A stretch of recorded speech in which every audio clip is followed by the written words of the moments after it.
His Divine Grace A.C. Bhaktivedanta Swami Shri Prabhupada ki, Ananta Koti Vaishnavrinda ki, Grantharaj Srimad Bhagavatam ki, Gaur Premanandi.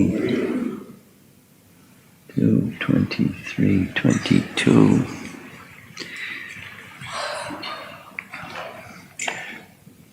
Narayanam namaskritya Naram chaiva narottamam Devim Sarasatim Vyasam Tato Jayam Udirayet. Text 22 from chapter 3, canto 3. Idrigraham tad pashyantim Nati pritena chittasa Sarva bhutasya yabhigya Pravochat kardama swayam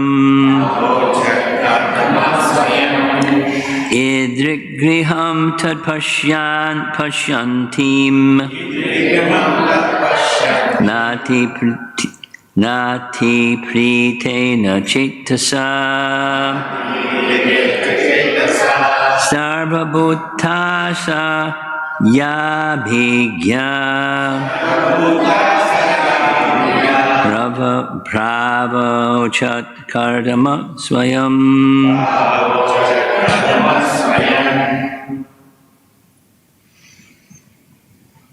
Idrigriham tat pashyantim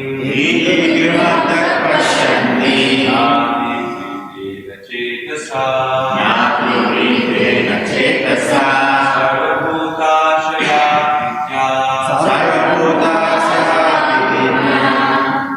Pravochat kardama swayam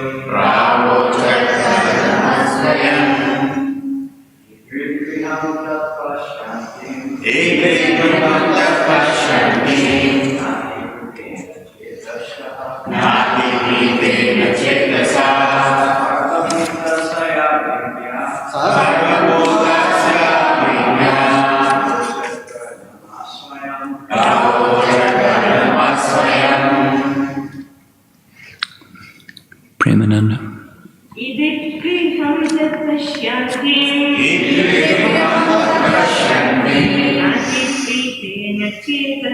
Nati pritena cetasa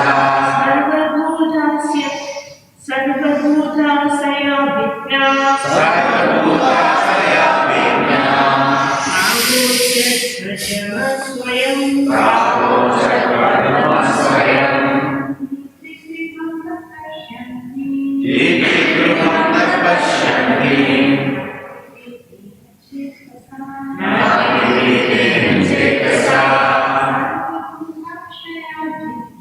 Sarvabhutasya vidya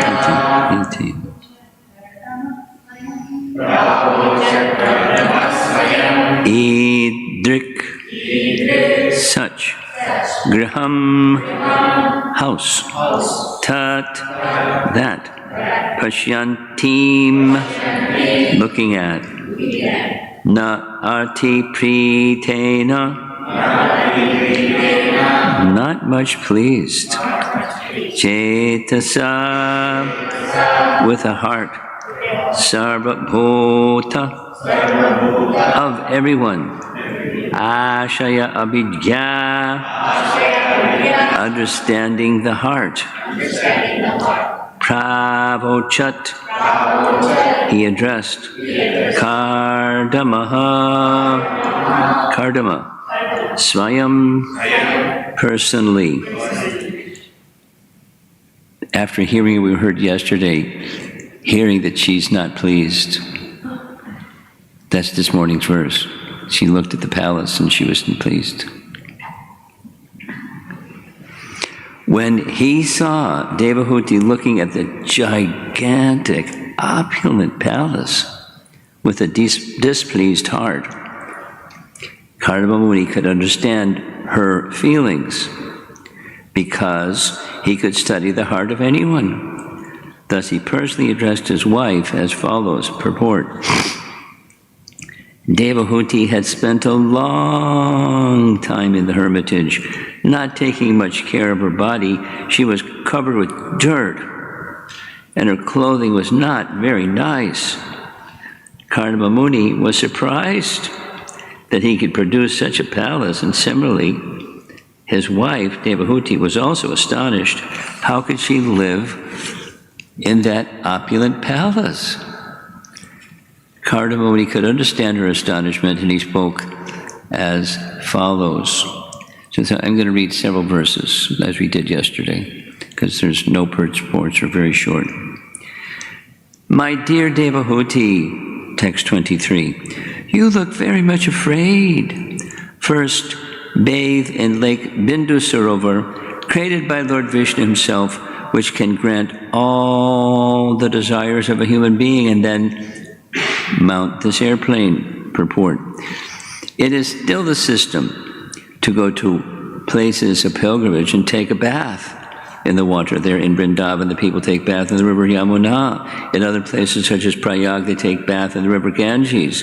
The word Tirtam Ashitsam Yapakam refers to the fulfillment of desires by bathing in a place of pilgrimage. Kardama Muni advised his good wife to bathe in Lake Bindu Sarovar so that she could revive her former beauty and luster of her body. The lotus-eyed Devahuti, next, text 24. The lotus-eyed Devahuti accepted the order of her husband because of her dirty dress and the locks of matted hair on her head. She did not look very attractive. Purport. It appears that Devahuti's hair had remained uncombed for many years and had become complicated in tangles. In other words, she neglected her bodily dress and comforts to engage in the service of her husband, text 25. Her body was coated with a thick layer of dirt, and her breasts were discolored. She dove, however, into the lake which contained the sacred waters of the Saraswati. In a house inside the lake, she saw 1,000 girls, all in the prime of youth and fragrant like lotuses. 27. Seeing her, the damsel suddenly rose and said with folded hands, "We are your maidservants. Tell us what we can do for you." Purport. While Devahuti was thinking of what to do in that great palace, in her dirty clothes, there were at once, by the yogic powers of Kardama Muni, 1,000 maidservants prepared to serve her. 1,000 maidservants by his mystic powers. Shoo. They appeared before Devahuti within the water and presented themselves as her maidservants, simply awaiting her orders. Text 28. The girls, being very respectful to Devahuti, brought her forth, and after bathing her with valuable oils and ointments, they gave her fine, new, spotless cloth to cover her body. 29. They then decorated her with very excellent and valuable jewels, which shone brightly. Next, they offered her food containing all good qualities and a sweet, inebriating drink called asavam. Purport. Asavam is an Ayurvedic medicinal preparation. It is not a liquor. It is especially made from drugs. It is meant to improve metabolism for the healthy condition of the body. Text 30. Then, in a mirror, she beheld her own reflection. Her body was completely freed from all dirt, and she was adorned with a garland, dressed in unsullied robes, and decorated with auspicious marks of tilak. She was served very respectfully by the maids. 31. Her entire body, including her head, was completely bathed, and she was decorated all over with ornaments. She wore a special necklace with a locket There were bangles on her wrists and tinkling anklets of gold about her ankles. Purport. The word Krita, Shira, Snanam appears here.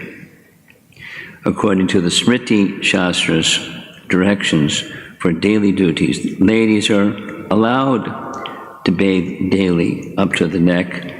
The hair on the head does not necessarily have to be washed daily because the mass of wet hair may cause a cold. For ladies, therefore, taking a bath up to the neck is ordinarily prescribed, and they take a full bath only on certain occasions. On this occasion, Devahuti took a full bath and washed her hair nicely.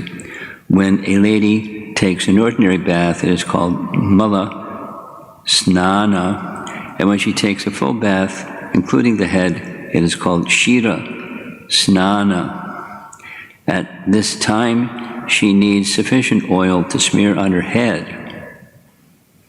This is the direction of the commentators of Smriti Shastra. Let's hear some more decorations. Text 32. About her hips she wore a girdle of gold set with numerous jewels, and she was further adorned with precious pearl necklace and auspicious substances. Purport. Auspicious substances include saffron, kumkum, and sandalwood pulp. Before taking a bath, there are other auspicious substances such as turmeric mixed with mustard seed oil, which are smeared all over the body. All kinds of auspicious substances were used to bathe Devahuti from top to toe.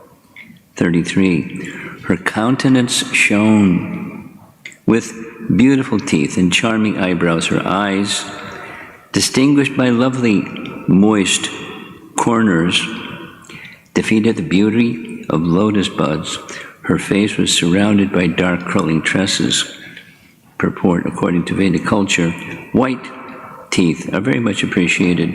Devahuti's white teeth increased the beauty of her face and made it look like a lotus flower. When a face looks very attractive, the eyes are generally compared to lotus petals and the face of a lotus flower. 34. When she thought of her great husband, the best of sages, Kardama Muni, who was very dear to her, she, along with all the maidservants, at once appeared where he was. Purported appears from this verse that in the beginning, Devahuti thought herself to be dirty and dressed in a very niggardly way. When her husband asked her to enter the lake, she saw the maidservants, and they took care of her. Everything was done within the water, and as soon as she thought of her beloved husband Kardama, she was brought before him without delay. These are some of the powers attained by perfect yogis, semicolon. They can immediately execute anything they desire. I think we'll end there. I mean, it goes on, so again, short purports.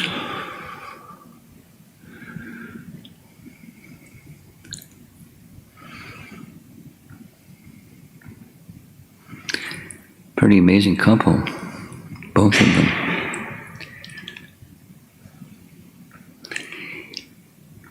He just desires, and voila.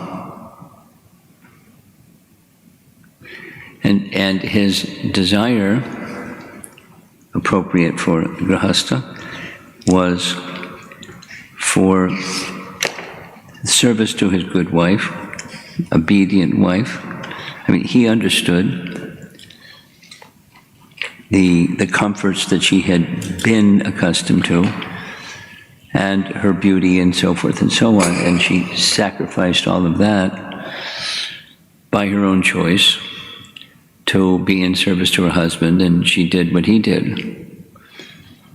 Now, it doesn't say if her body was thick with dirt, what was his body like?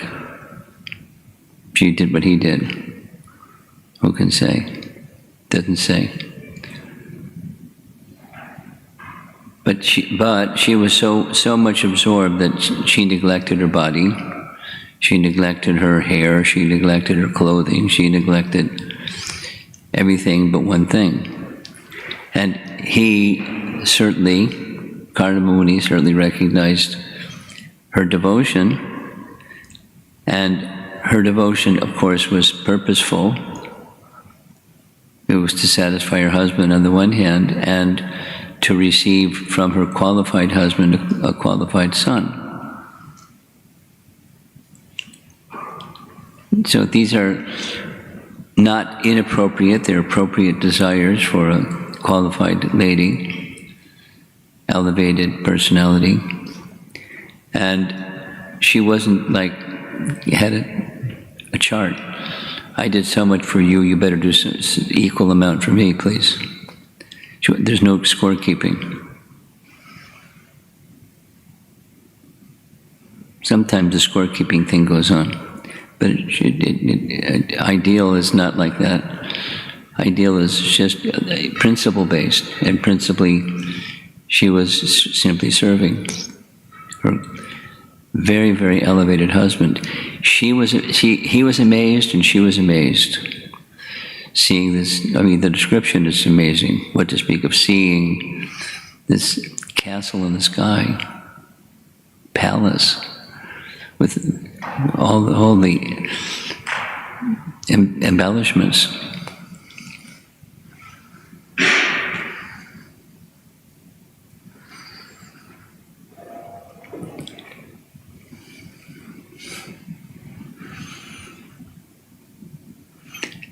And naturally, being an elevated person, she was feeling, I'm unfit.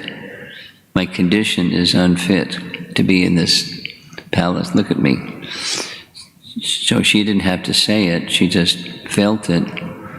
And one can imagine there was some kind of facial expression indicated her displeasure.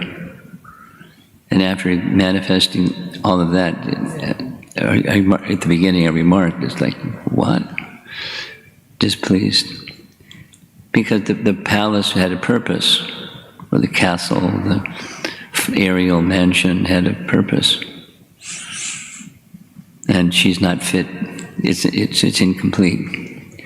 So one of the details, Bindu Sarovar, is a teardrop of the personality of Godhead. There's also mentioned a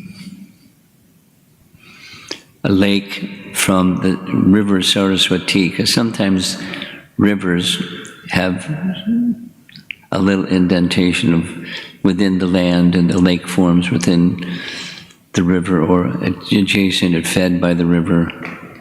So that's the lake Bindu Sarovar, but also blessed by a tear of the Supreme Personality of Godhead, seeing the difficulties, austerities of Kardama Muni. So he knew, and we discussed this yesterday, when Kardama, manifested birds, not only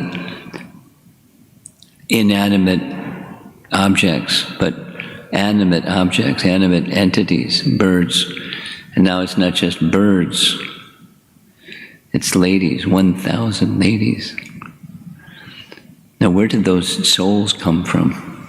Don't ask me. Because Brahma his doing is one thing. And certainly it's an empowerment, but where do the souls come from? And where do they go to afterwards when all this was done? What happened to these 1,000 ladies? Doesn't say. It wasn't an apparition. They weren't spooks or figment of her imagination or his imagination. He was amazed and she was amazed.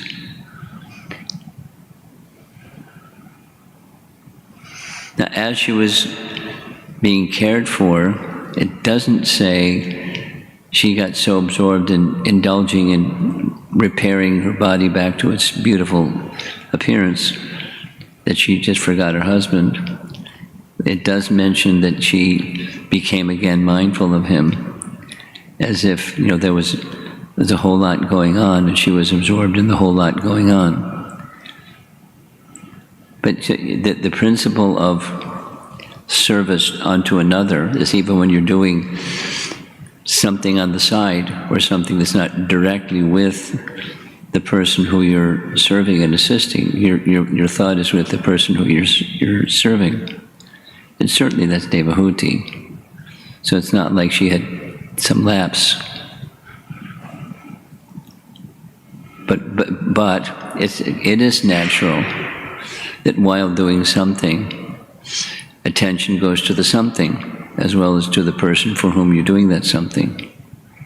And then when the something is complete, then refocus entirely on the person.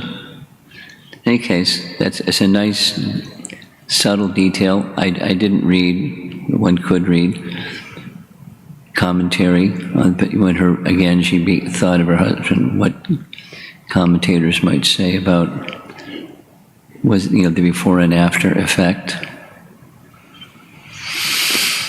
But devotion is devotion, and devotion doesn't mean just an activity. It's an activity, but it's unto whom? Devotion unto whom? Therefore, impersonalists don't have devotion, because there's no whom. There's no person. It's Brahman.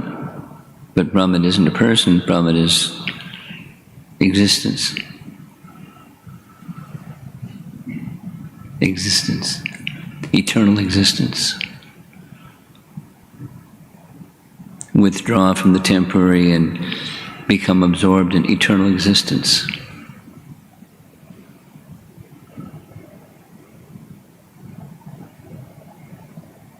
We're going to hear something about this tomorrow morning in the discussion about Agasura.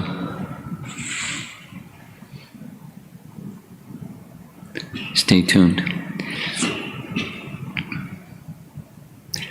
There are certainly a class of men and women, a class of people who are pursuing spirituality who have been influenced by jnanis or their limited idea of spirituality and resonate with what jnanis have to say about there's no person, there's no form, it's the quality-less Brahman. In the course of this past December month, I met 3 young men who have family members who, and they themselves were brought up as their family members were brought up in Advaitavad. I didn't ask the details about, which brand, but monism. And one has become a devotee, and then he's having resistance from his brother because his brother bought into monism and he doesn't want to hear about person because he's bought into the idea that that's a covering, but it's not, that's Mayavad. The form and personality and qualities and everything, it's Maya, and I'm not interested in Maya, I'm interested in Sat. And that's not Sat, because it's Maya. Asat. Asat covers Sat. And then comes the whole thing, well, how can Asat cover Sat?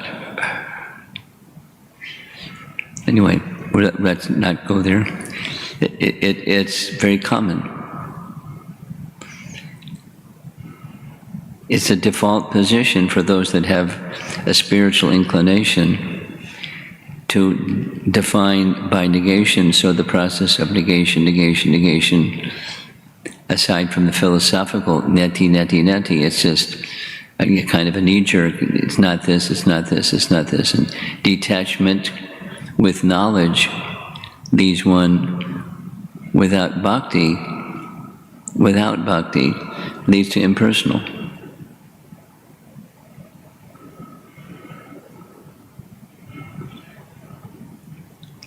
Therefore, very important from the very, very beginning, whether someone's like this, or like that, to bring Krishna out of the box.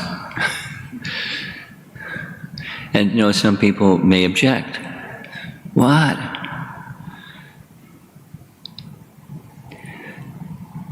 And then comes, your discriminating power, how to bring Krishna out of the box. When introducing bhakti to people that either are atheists, avowed atheists, or materialists, or impersonalists, and there are different versions of isms. So how to do that?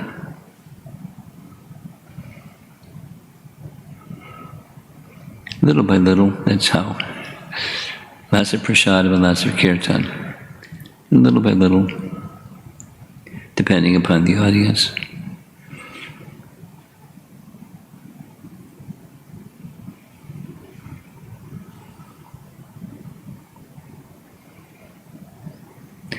And Prabhupada's books.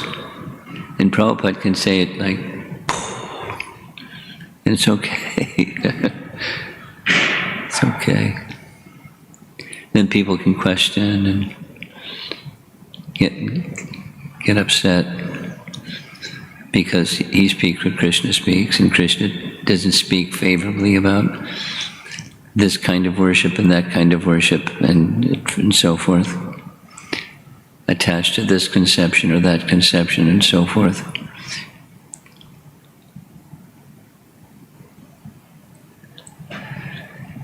So back to Devahuti and Kardama Muni. She remembers him, and suddenly she finds herself before her husband. And she's now recognizing even more how qualified, the degree of qualification of her husband. Not that she didn't know, but you see some external manifestations, two of them, the mansion and the 1,000 ladies that decorated her like anything, etc. Where did it come from? From her husband. So I guess you better be careful if you have a spouse that's like that. You better be careful what you desire. Who knows what's going to happen? I did a little research. I wasn't able to find anything. There was a question that came up one of these mornings about what happened to Kardama after he left in Kapila Dev and Devahuti, and what happened next. I researched a little, didn't find anything. No, we don't know. At least I don't know. But something illustrious, focused on the personality of Godhead, because that was his life. Very powerful person, with no other desire than serving the Supreme, with powers that match that desire.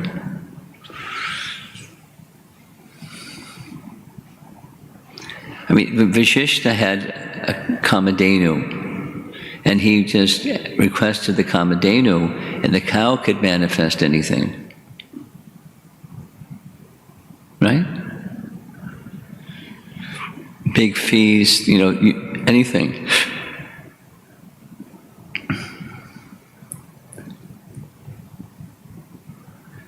And Kardama had the capacity himself, invested. No, it doesn't say that Vashishta didn't have that capacity himself. He was dependent upon a cow. Because he certainly displayed powers that were extraordinary, superhuman powers. cursing the basus and so many things. He's very powerful.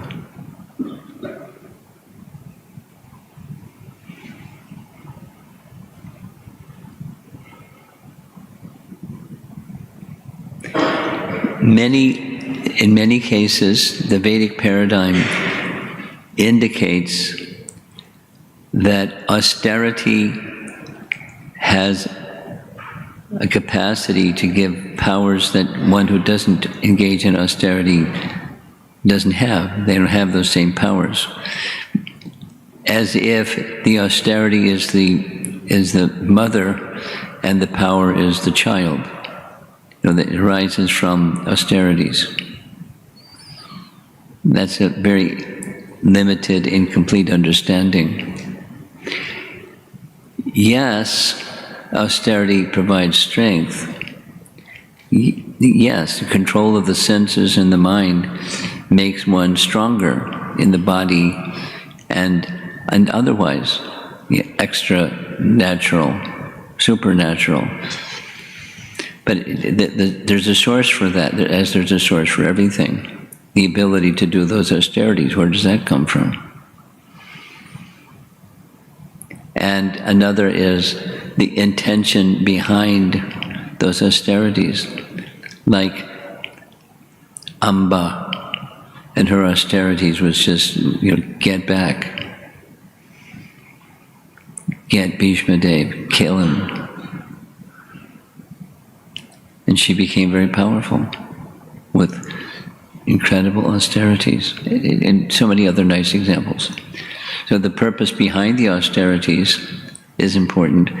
And when we do austerities, a part of our life, minimally the 4 regular principles are foregoing something and doing something else for the rendering service that's not obstructed by these 4 basic sinful activities. Give strength. But the strength is Krishna Shakti, from Krishna. So Karma is a Vishnu Bhakta. So the magic that he was able to manifest came from Vishnu.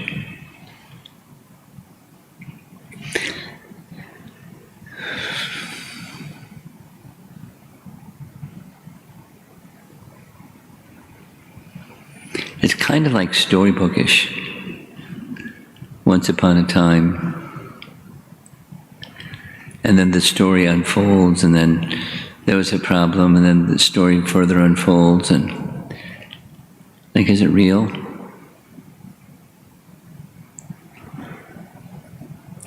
Just a little, a parallel. On the way to the program yesterday evening, it was a little further away, and we went through some area where it was left side and right side, it was just fields, and then all of a sudden, there's this housing development. We went inside the housing development, and I didn't comment, but I was thinking, this looks like a storybook. Some designer, some architect, or some builder, or developer, or whatever combination, here's a piece of land, and what to do with the piece of land? Make some money. And what's this quality of housing of this size, this many square feet, and blah blah blah. And then there's this house and that house and the other house, like just in the middle of a field, like fairyland. And somebody buys the house, they live in the house, and live happily ever after. Amen. The dream of middle-class America, manifest by some architect and builder that wants money. So anyway, I couldn't help. It looks like a storybook, and the whole material creation is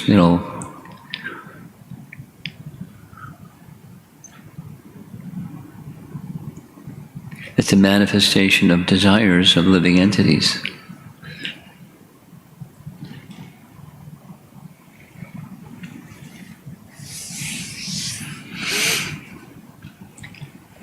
And there are persons who have powers, powers to build and powers to procreate and powers to do things. But the power of those people and the power of Kardama and the power of Devahuti, the power comes from the powerful. So this is a very compelling narration of very exalted personality in Satya-yuga, very early stages of Satya-yuga. And the purpose is, one of the main purposes is to assist Brahma to fill up the universe that he just built. Brand spanking new housing development, populate people in those houses.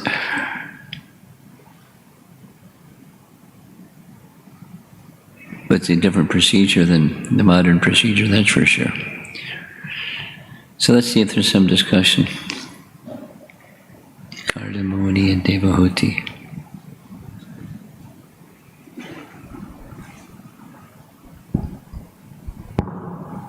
A comment and a question, Guru Maharaj. I really appreciated the point about being mindful of our intention behind the austerity. Because as we leave 1 year behind and we come into a new year, my friends and I have been discussing our resolutions. And while mostly they surround an intention for increased sadhana, the labha, puja, pratishta often creep in. So I'm appreciating this point. And a question that comes up, Guru Maharaj, I can understand how Devahuti neglected... What? Devahuti neglected taking care of her body. Yeah. What I'm curious about is the description of uncleanliness or dirt, because we know Vaishnavas really focus on cleanliness and service to Vishnu. So I'm quite bewildered. How come there were these layers of dirt and all this description of dirty clothes? Yeah. I mean, and something else that doesn't have an answer to it, what about her hair?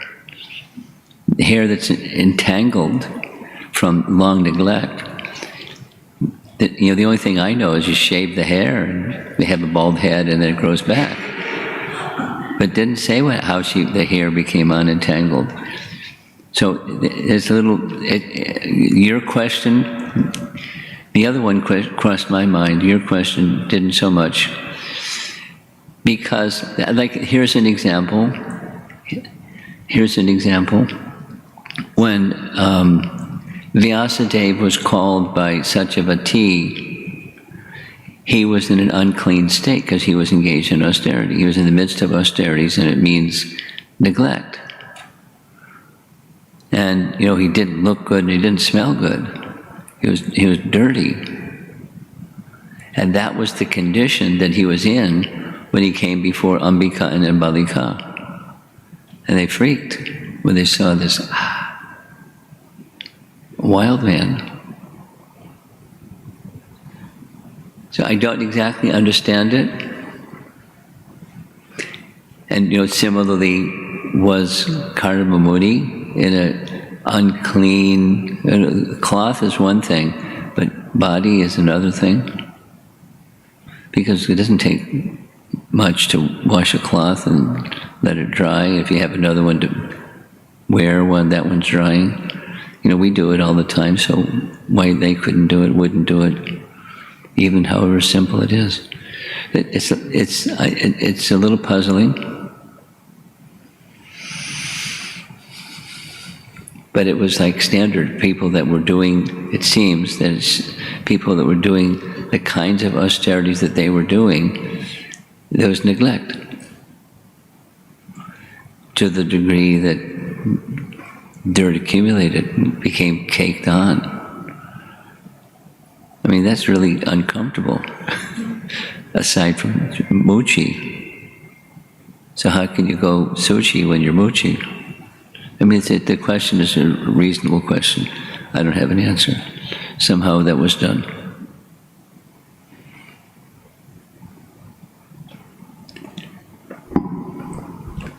Hare Krishna Guru Maharaj. So in the modern age, we see the A responsibility. little louder. In the modern age, we see sharing the responsibilities between the wife and husband. Yeah. But now we see here in Devahuti as Kartama Muni. Devahuti is what? So we see Devahuti serving her husband very intensely. How can we take Devahuti as an example in our lives? Well, was he serving her very intensely? You know, get back to the springboard for your question. Commonly, I'm just hearing Prabhupada give this declension, Sanskrit declension of griha. Griha means, and grihastha means one who has a home, and home means wife. He said it like 3 times. Home means wife. Griha means home, home means wife. Without wife, there's no home. You can have another place besides, you can have brahmachari ashram, or vanaprastha ashram, or sannyas ashram, but it's not a home. One can say grihastha ashram, that's a home. Anyway, the word itself indicates or implies, he said it 3 times, with wife. So husband and wife, it's not that, yes, the wife serves husband, and yes, the husband serves wife. Commonly, when there's husband and wife, there's children. So the occupation of husband and wife is involved, at least, to some degree, if not a large degree, with children. And that's grihastha life. So your question was, in this way of Devahuti was serving her husband, how does this apply to us? The other half is not said, but it's, it's their way before the children were generated. They were both qualifying themselves to have quality children. So that's what they were doing together. How does it apply to us? Before your children become qualified to have good children. And you may not do what they did, but at least the principle, how does it apply to us? Qualify oneself. Producing children, or producing offspring, fish and birds and insects and animals, they can do. So we can also do without it. So the distinction is human form of life has some procedures for qualifying that not only to procreate, but to produce good children. That's an application point. It's the duty of those who enter into household life before there are children to qualify. Okay.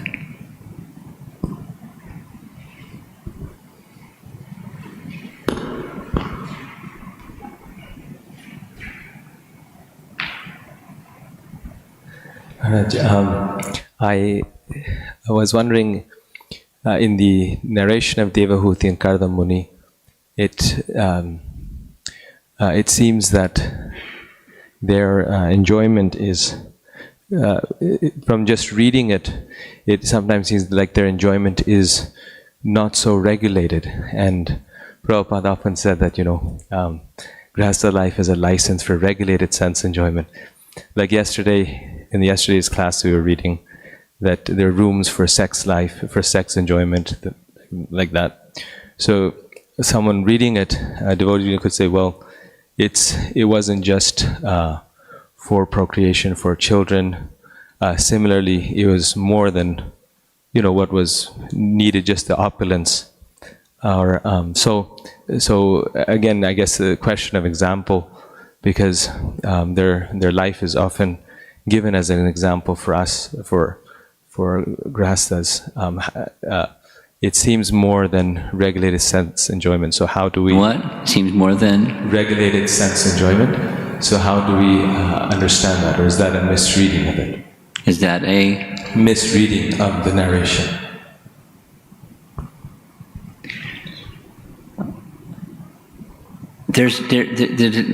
You're a thoughtful person, and I'm not capturing the thoughtfulness that you're expressing. So the one is, Grahastha life is call it a license for, or sanction for, or regulation for sex life and having children to care for as a result of the sex life. So is it more than that? That's your question. Well, it can be more than that, but it can be simply that. I mean, human form. There's no marriage between cats and dogs, in animals and other entities than humans. So in different cultures around the world, there's a sanction for marriage, and sometimes it's just the justice of the peace. It's civic, and not so much religious. Prabhupada was speaking on this point just this morning. And one who has sex life outside of marriage is adultery. And there's laws besides religion that indicate that's culpable. So you abide by the law, even if it's not religious. You abide by the law. Then people don't care about the law. So, is there a purpose beyond regulation?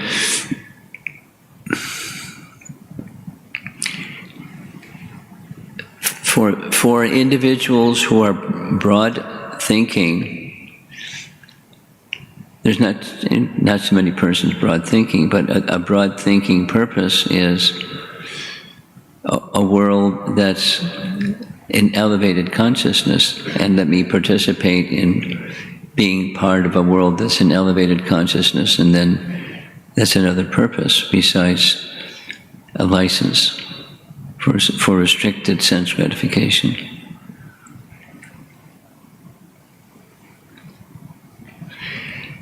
I mean, just not exactly a response to your question, but a comment is, Prabhupada would so often, those of that heard his classes, as I have done, so often he would speak about number one attraction on the hit parade is sex life. And why is that? And why his emphasis, and why is it so? Because it's continuation of species. Without continuation of species, life doesn't, it stops. So it's there, it's built in. We're wired. So to have elevation within society, then that wiring needs to be for elevation of society. So besides, I have a license.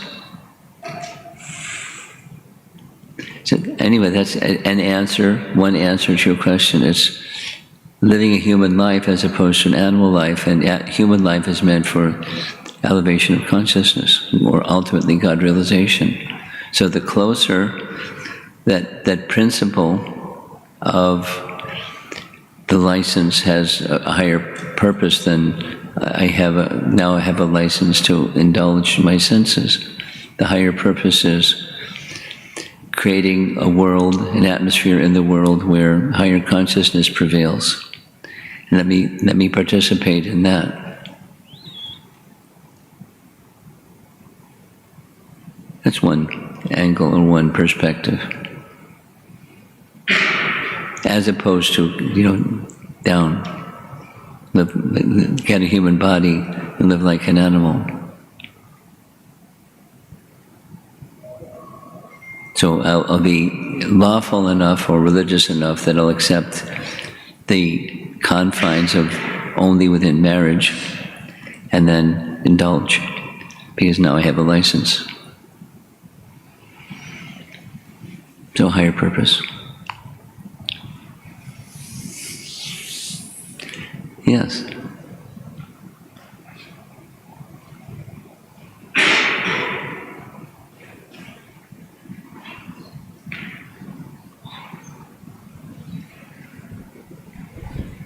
Hare Krishna, Guru Maharaj. I just wanted to share some inspiration that came and wanted to probably hear if you would like to say something about it.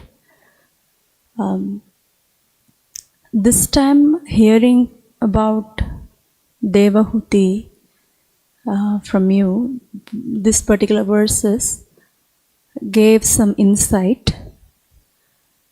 Initial verses that you discussed, there was the word innocence of Devahuti, how she was innocent. And since then, my thoughts have been evolving about what is that innocence, and I felt her innocence was her focus on serving a Vaishnava, keeping aside all the other possible needs about herself and physical or emotional or psychosocial, all these needs may be there, but her focus on serving a Vaishnava like Kardama Muni seemed to take prominence for years and years and years, and that seemed like was the food. It was like her thriving force, and I felt if that's like childlike innocence, where the child, whatever at that moment, whatever the child wants, rest of the whole world can be there, but the child is focused on what they want. I mean, it's not a great comparison, but Mother Devahuti seems like her innocence was her focus on service. Is this something, is my understanding somewhat relatable, or is it like... No, was the punchline of your question is this understanding or insight that I'm having, is this somewhat reasonable understanding? Sure.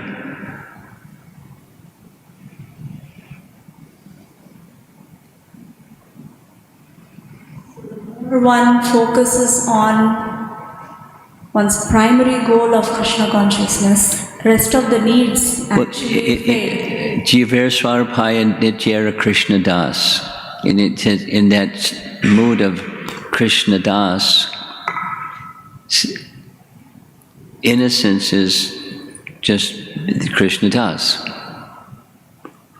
Not this designation, that designation, this position, this facility, that facility, minus, deprivation or extravagance, or doesn't matter. Innocence is this one thing. I mean, it's a nice understanding. And protection. The one who is innocent will be protected. When there's somebody that's capable of protection, an innocent person is protected. That's another feature of that innocence. She placed herself in the care of someone that was her protector, qualified protector.